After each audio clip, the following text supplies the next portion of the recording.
Fog and flashing cameras obscure the Manhattan skyline outside Julian Vance's penthouse, but inside, he projects an image of carefully curated nonchalance.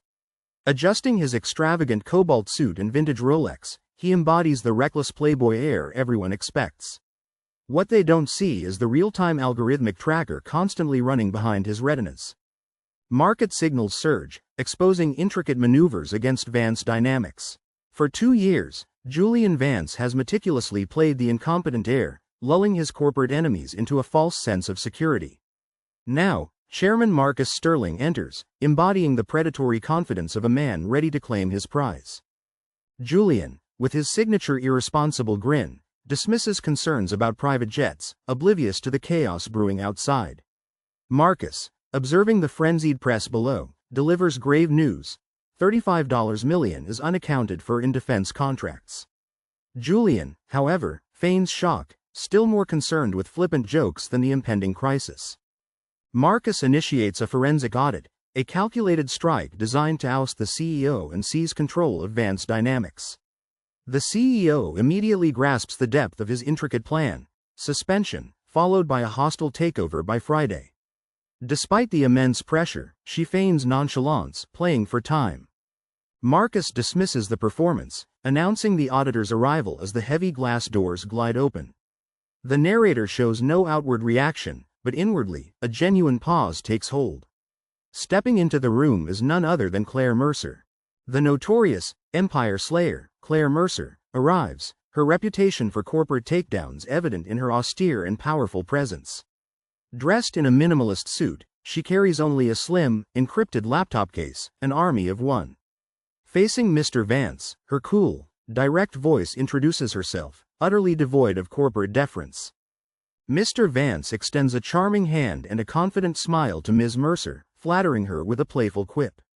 But the renowned empire slayer remains unimpressed, her gaze cutting.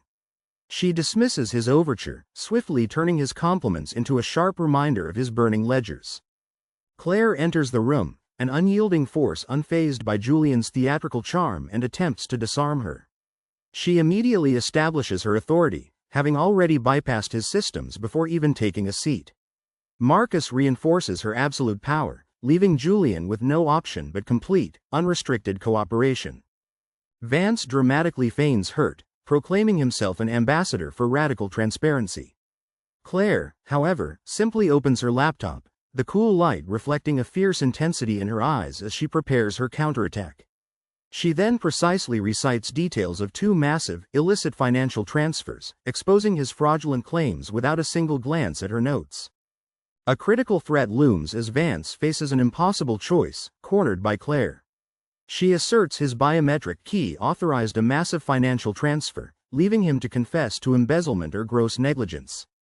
Marcus watches, a predatory smile playing on his lips, relishing the trap he has sprung. His internal monologue instantly shifts to pure, icy tactical calculation. He must weigh 2 options: defend now and risk Marcus's immediate legal injunction, or play into the trap while fundamentally altering the battleground. Brilliant but misled, Claire Mercer operates on manipulated financial data, a pawn in a master illusionist's intricate maze. Julian needs 2 things: the immutable server logs and Claire Mercer away from Marcus Sterling's influence. He lets his charming smile falter, revealing a calculated intelligence to Claire. His voice drops its playful cadence as he admits the catastrophic nature of the transactions. Marcus Sterling quickly interjects, pressing Julian for an answer. Julian confidently reveals that the crucial, unalterable system logs are not within reach, but hidden at a remote, highly secure location. He informs an intrigued Claire that these vital records reside in an air-gapped, quantum-encrypted mainframe deep within a mountain. Marcus's polite demeanor instantly vanishes as he protests Julian's audacious declaration, but the truth of the Vance private mainframe is now out in the open. Claire firmly asserts her authority, demanding the audit proceed off-site despite Marcus's weather warnings. The narrator then quickly dons a playful persona, insisting they depart for the snowy location at once. Observing his sudden, dramatic shift, Claire keenly senses a strategic game unfolding beneath his cheerful facade. Claire closes her laptop with a sharp snap. She tells Mr. Vance he has 20 minutes, adding that she is bringing her own coffee. The matte black Audi RS6 charges north from Manhattan, its twin-turbo V8 a predatory hum as icy snowflakes streak the windshield. Beside the driver, Claire Mercer sits rigid, her dark eyes fixed on the darkening highway ahead. A palpable tension fills the cabin, even before her cool voice cuts through the quiet. He articulates his philosophy of precision, making a smooth adjustment as they carve through a sweeping bend. Ms. Mercer, however, challenges his words, citing his public record of wrecked cars and a failing vineyard. He deflects with an amused chuckle about tax write-offs and colorful hobbies, but she presses him with a deeply analytical question, her tone weighted with dangerous suspicion. Vance deflects with aristocratic humor, questioning Claire's formidable career choices, yet his words briefly stir a painful memory in her. With a sharp shift in tone, she explains her work isn't for amusement. Instead, Claire dedicates herself to fighting corporate fraud, revealing the devastating human cost behind executives' games of pride and greed. The Audi slices through a blizzard, the driver's hands firm on the wheel as white snow swirls. His passenger, Claire, speaks with a weight born of deep personal scar tissue, revealing herself as a crusader against corporate corruption. He momentarily drops his playboy persona, but Claire maintains her cold resolve, asserting that the highest titles often conceal the most insidious motives. A true blizzard rages, transforming winding mountain passes into treacherous climbs through snow-laden forests. The driver expertly navigates the unplowed terrain, eventually reaching an automated iron gate set in dark granite. It swings open to reveal a private drive leading to the Vance Adirondack Lodge, a modernist fortress of timber and glass, dramatically cantilevered over a 100-foot gorge. The biting mountain air and howling blizzard greet them as they exit the vehicle. A massive, biometrically secured timber door gives way to the lodge's vast, subterranean warm interior. Inside, floor-to-ceiling glass walls frame the raging storm, while a monolithic fireplace dominates the great room. But their host insists the unvarnished truth, and their real destination lie not in the comfortable guest quarters, but deeper below. Claire, her professional drive burning bright, doesn't pause as Vance leads her down a spiral staircase into a cold, subterranean vault. Liquid-cooled server racks hum with a hypnotic frequency, casting a sapphire glow against dark granite walls. She observes the impressive physical security, a monument to Vance's father's deep distrust of third-party control. Vance reveals the optical fiber bridge, reinforcing his father's belief that true legacy demands physical possession. Claire settles onto a stool with absolute focus as the narrator accesses the Vance private server vault. Inside, an air-gapped mainframe hums, its data isolated and connected only via proprietary satellite links. Claire then approaches the central console, her intense gaze scanning the diagnostic lines like a master surgeon preparing for a critical operation. She immediately gets to work, plugging in her diagnostic rig as he steps aside to give her access. Her fingers fly across the mechanical keyboard with terrifying precision, a blur of motion as she dives into the system's data. He watches silently, leaning against a cool server rack, as she rapidly uncovers its secrets. Claire Mercer is entirely in her element, illuminated by the monitor's glow as she plunges deep into the company's financial history. Her rapid key clicks are the only sound, save for the distant blizzard, as Julian brings her coffee. She murmurs a thank you without looking up, her dark eyes never leaving the scrolling hex code. In the dim light, the executive watches her, calmly admiring the terrifying purity of her intellect. She sifts through digital noise like a biological supercomputer, searching for a single broken frequency. At 11:42 p.m., her typing abruptly stops, and the heavy silence confirms his internal calculation. She found the anomaly. Claire's voice, stripped of its edge, now holds a strained, unsettling disbelief as she directs Julian to the screen. Leaning closer, he sees the damning evidence. Manipulated data on the left shows his biometric signature approving a $35 million transfer. A raw hardware log fills the right monitor. Claire dissects the code, highlighting a biometric signature tied to an unusual MAC address. This address traces to an executive bypass terminal in the chairman's private conference room, revealing an administrative override. Julian's signature was spoofed, pointing to a calculated frame-up orchestrated from the top. Her intense gaze reveals a sudden realization as the puzzle pieces click into place in her mind. She exposes the intricate frame-up, detailing the mastermind's plot and her unwitting role in it. At her words, his careless playboy mask shatters, revealing a hardened, predatory resolve as he welcomes her to the real game. A deafening bang rattles the concrete floor, instantly killing the ambient blue light of the server racks and plunging the room into suffocating darkness. The deep, rhythmic hum of the cooling pumps dies, replaced by an absolute silence. Claire's controlled voice breaks the quiet, prompting Julian to calmly instruct her to stay still as he reveals the regional power grid has failed. He flicks his metallic lighter, a vibrant flame casting dancing shadows across Claire's dark eyes. A moment later, the emergency generator coughs and sputters before dying with a metallic screech. He calmly retrieves 2 brass oil lamps, their warm golden glow now illuminating the subterranean vault as he declares them officially dark. Isolated by the blizzard, Claire desperately seeks a digital connection, but all satellite and cell communications are down. They possess critical proof of corporate fraud, yet transmitting it digitally would immediately compromise their findings. In this remote location, their physical logs become the sole, secure evidence against a powerful enemy. Without geothermal heating, sub-zero temperatures in the bedrock demand an urgent ascent to the main lodge. The transition reveals a terrifying blizzard raging outside the glass, while inside the vast timber room, the air chills rapidly, their breath already clouding. They move toward the monumental river rock fireplace, their only hope for radiating warmth from a roaring fire. He efficiently builds a roaring fire in the hearth, its amber light casting a warm glow across the room as Claire watches him with unblinking intensity. Outside, a storm rages, but inside, the world's frantic pace has slowed to a crawl. He retrieves 2 heavy wool blankets, offering one to Claire. He offers Claire a seat, addressing her by her first name for the very first time. She settles by the roaring hearth, securing a blanket around her as he takes the far end of the sofa. For several minutes, they watch the bright flames in silence, the winter storm raging just beyond the glass. Claire breaks the heavy silence, her gaze fixed on the fire as she accuses him of knowing the cloud logs were forged.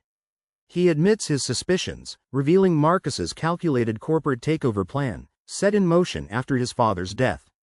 Turning to face him, Claire questions the official report of Arthur Vance's tragic cardiac arrest. He reveals his father's death was a cover-up, orchestrated by Marcus after the father refused to sell crucial patents. Upon inheriting the CEO role, the narrator discovers Marcus has compromised the entire board. To prevent the company's downfall, he assumes a deceptive role, a strategy Claire immediately comprehends. He confesses to deliberately playing the fool, detailing his extravagant past to lull Marcus into a false sense of security. As he meets her gaze, a strange, unfamiliar ache stirs within him, a stark emotional awakening after 2 years spent in cold, calculated isolation among corporate enemies. Sitting beside the woman sent to destroy him, yet the only one who sees his true self, he faces her probing question about his master strategy. With a genuine smile, he unveils his elaborate 2-year scheme. He reveals how he's been systematically acquiring Vance Dynamics common stock through a network of legal entities, quietly thwarting his rival's hostile takeover bid. Claire's breath catches as her forensic mind computes the implications of a stealth buyback. Julian confirms his near-controlling stake, poised to secure an unassailable majority at Friday's meeting. Claire grasps the full scope. This is no mere defense, but a profound, hostile counter-takeover. Julian, with quiet power, reveals Marcus has unknowingly locked himself in a room with a wolf.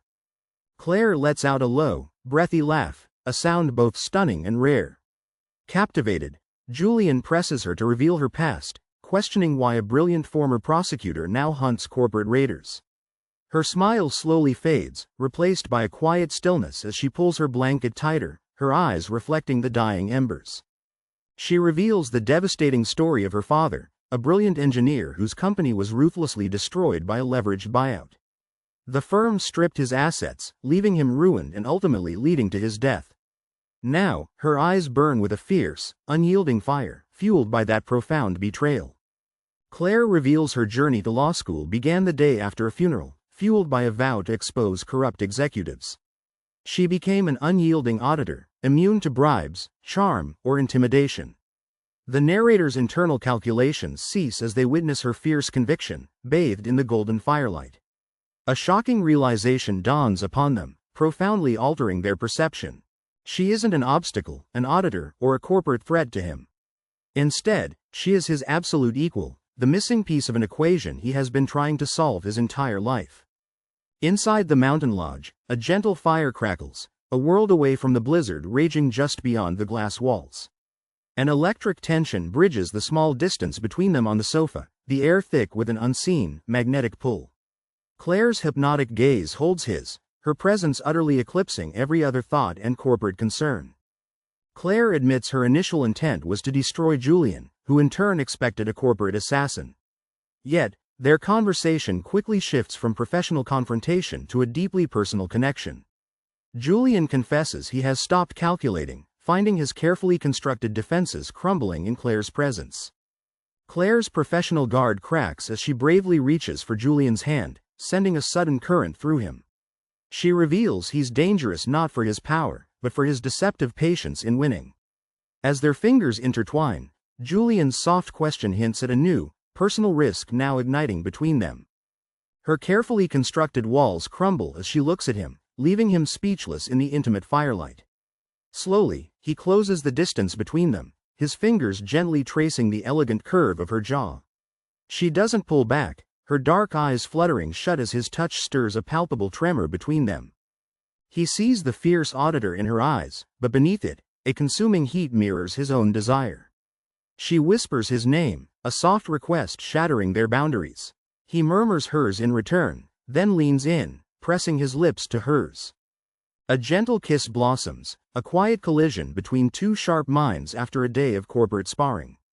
Suddenly, the day's tension explodes, pulling them into a fierce, breathless embrace. Their lips move with unreserved passion, stripping away professional defenses and years of careful isolation in a single, profound shift. A fierce blizzard rages outside, but within the fire's golden glow, two find sanctuary. Wrapped tightly together, the crushing weight of their corporate battle against Marcus Sterling fades. They spend hours sharing intimate stories, childhood memories, deepest fears, and hidden dreams.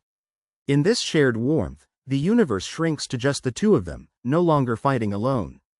Claire softly asks Julian if he ever truly wanted the crown, and he confesses his only desire was to protect his father's legacy.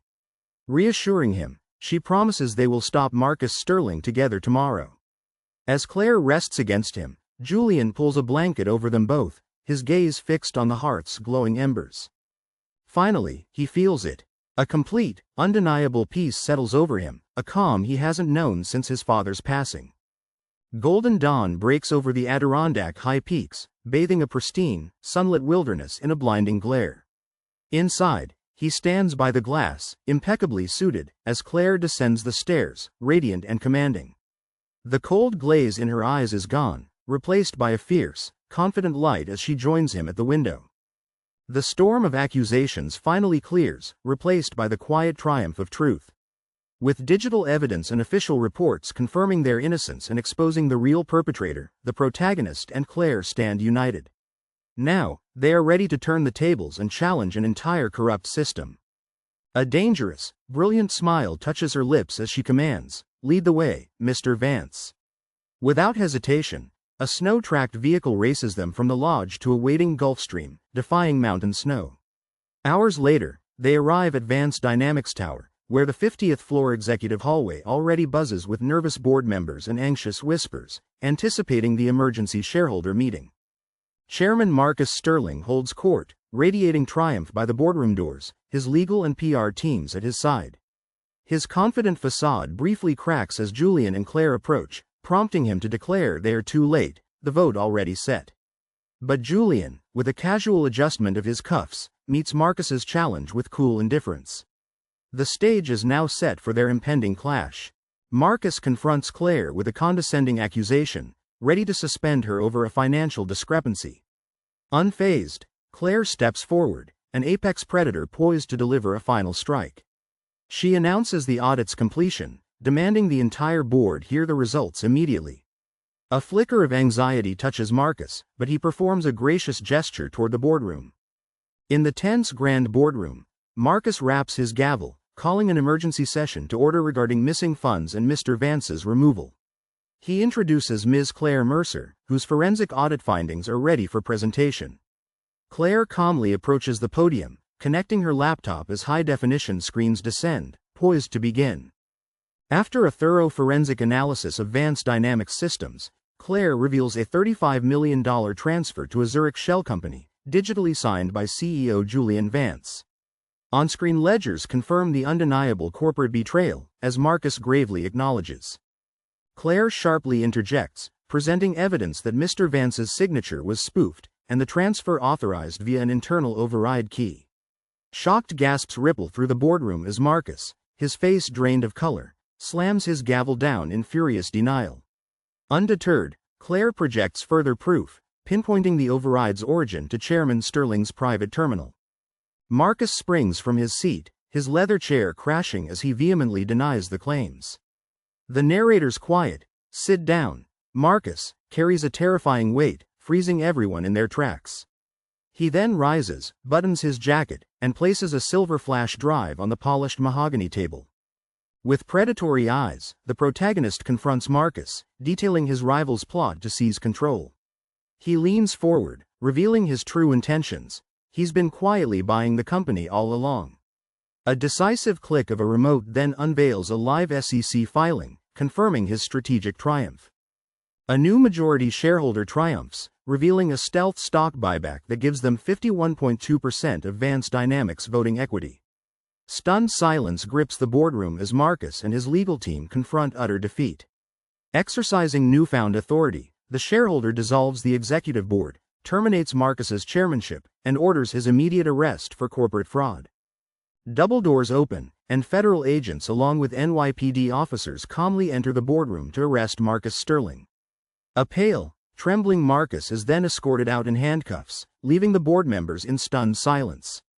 From across the room, Claire watches, a soft, triumphant smile illuminating her face.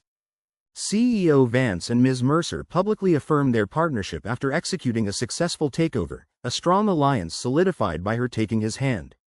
Later, amidst the quiet triumph of his penthouse suite, they stand alone, gazing at the Manhattan skyline.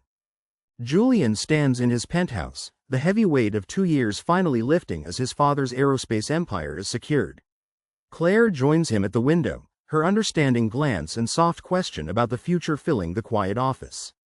He dismisses the impending corporate clamor, choosing instead to savor this victorious moment with her before facing the world as the true CEO. Claire leans into Vance, their fingers intertwined, as he declares his intention to treat his partner to an exquisite lunch. Her laugh fills the penthouse suite before he pours them both celebratory glasses of fine scotch. Julian gently teases Claire, offering her a drink he knows she usually declines. Claire accepts, her dark eyes locking with his, conveying warmth, love, and a sharp intellect. She clinks her glass against his, softly clarifying she's now off the clock, and praises his work.